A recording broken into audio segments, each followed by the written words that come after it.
المصطفى الأمجد والمحمود الأحمد صاحب الوقار والسكينة المدفون بأرض المدينة فاتحة كتاب التكوين خاتمة مصحف التدوين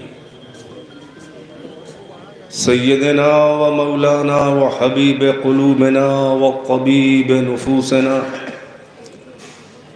والشفيع ذنوبنا أبي القاسم محمد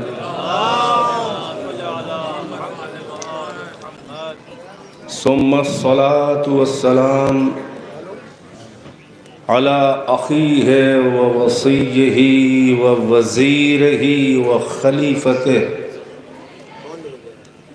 والمخلوق من طينة أخي الرسول والزوج البتول والسيف الله المسلول لهموم العرب والعجم وخير من طاف وأحرم الطاعن بالرمحين والضارب بالسيفين والمصلي إلى القبلتين إمام المشارق والمغارب مطلوب كل طالب نقطة دائرة المطالب سيدنا ومولانا أمير المؤمنين علي بن أبي طالب وصل على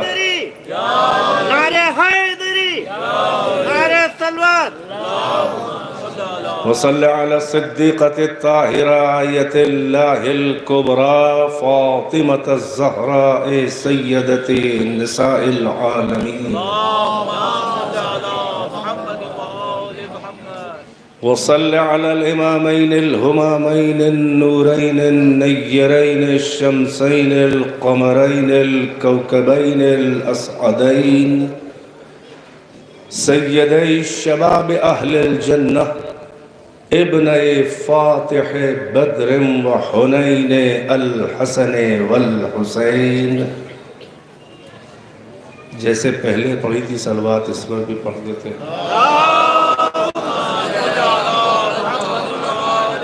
وصل على أئمة المسلمين والمؤمنين من ولد الحسين لا سيما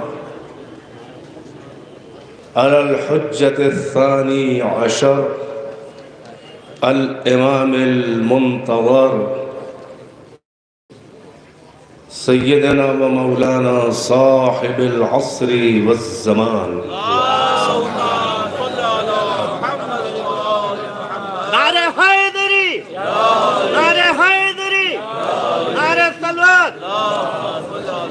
الذين أذهب الله عنهم الرجس وطهرهم تطهيرا اللهم صل على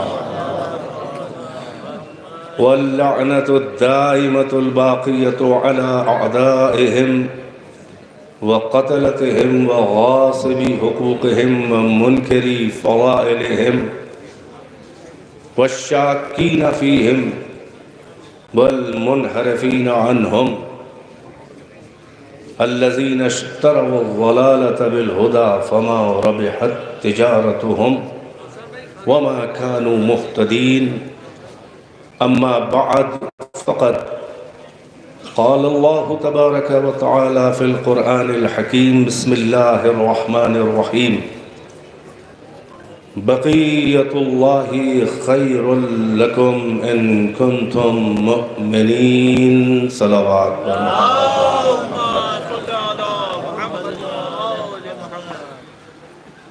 یہ ہمارے عقیدے کا خطبہ تھا خطبۃ عقیدتنا اور میں نے قدر معمول سے ہٹ کر تھوڑا طویل خطبہ اس لیے پڑھا کہ اردو کی تقریر جو ہے وہ طویل تو بہت بڑی بات ہوتی ہے اور مختصر بھی بہت چھوٹی بات ہوتی ہے، اس کو اسکپ کر دیا جائے۔ آپ سب جانتے ہیں بچوں کے لیے بطور سبق دوہرا دیا جاتا ہے، معرفت ہے آپ کو، کوئی یہاں اس بزم امام میں کوئی جاہل نہیں آتا، اور علی کا شیعہ جو ہے وہ جاہل نہیں ہوتا، کم علم ہو سکتا ہے مگر جاہل نہیں ہوتا۔ کوئی بہت بڑا عالم ہوگا، کوئی اس سے کچھ کم ہوگا، کوئی اور تھوڑا علم میں کم ہوگا، اللہ خود کہہ رہا ہے فوق کل ذی علم علیم، ہر صاحب علم کے اوپر ایک صاحب علم علیم ہوتا ہے۔ تو امیر المؤمنین کا اور ائمہ اہل بیت، ائمہ اثنا عشر، 12 اماموں کا شیعہ، ان کی عصمت، ان کی امامت، ان کی ولایت، ان کے فضائل، ان کا اللہ کی طرف سے منصوص من اللہ حاکم و ولی و سرپرست امام ہونا، جس کو اس پر ایمان ہے۔ میں نے عرض کیا کہ علی کا شیعہ، اہل بیت کا شیعہ کم علم تو ہو سکتا ہے، جاہل نہیں ہوتا۔ جاہل وہ ہوتا ہے جس کو اپنے امام زمانہ کی معرفت نہ ہو۔ من مات ولم یعرف امام زمانہ مات میتۃ جاہلیہ، جو مر جائے اس حالت میں کہ اپنے زمانے کے امام کی معرفت، امام برحق کی معرفت، نہ امام ہونا کمال نہیں ہے، یہ دیکھا جا رہا ہے کہ وہ امام جنت کی طرف لے جا رہا ہے یا وہ امام جہنم کی طرف۔ امام قرآن میں دونوں طرح کے ہیں، دونوں کا ذکر ہے۔ وہ جہنم کی طرف لیڈ کریں گے تو امام بن جانا یا کسی کو امام مان لینا، یہ کوئی سرٹیفکیٹ تھوڑی نہ اس کے حق پہ ہونے کی۔ یہ دیکھا جائے گا کہ کس نے بنایا، کس کا امام ہے، کہاں لے جا رہا ہے۔ تو اپنے زمانے کے امام برحق کی جسے معرفت نہ ہو وہ جاہل ہوتا ہے۔ اب یہ جشن قائم علیہ السلام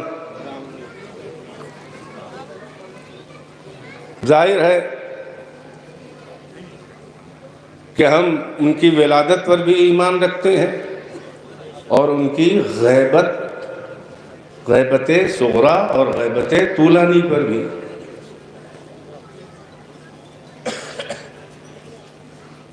اور ہمارے پاس اس کے دلائل ہیں، قرآن کی آیات ہیں، احادیث متواترہ ہیں۔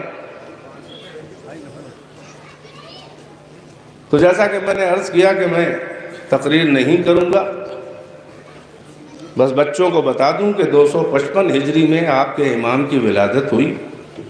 11ویں امام حسن عسکری علیہ السلام کے صاحبزادے ہیں، سیدہ نرجس خاتون کے دلبند ہیں۔ 260 ہجری میں 11ویں امام کی شہادت، 4 یا 5 سال کے امام ہیں اور آج تک زندہ ہیں، اللہ کے حکم سے غیبت میں ہیں۔ شک کی ضرورت نہیں ہے، غیبت میں خود امام غیبت میں نہیں ہے، امام کی شخصیت غیبت میں ہے۔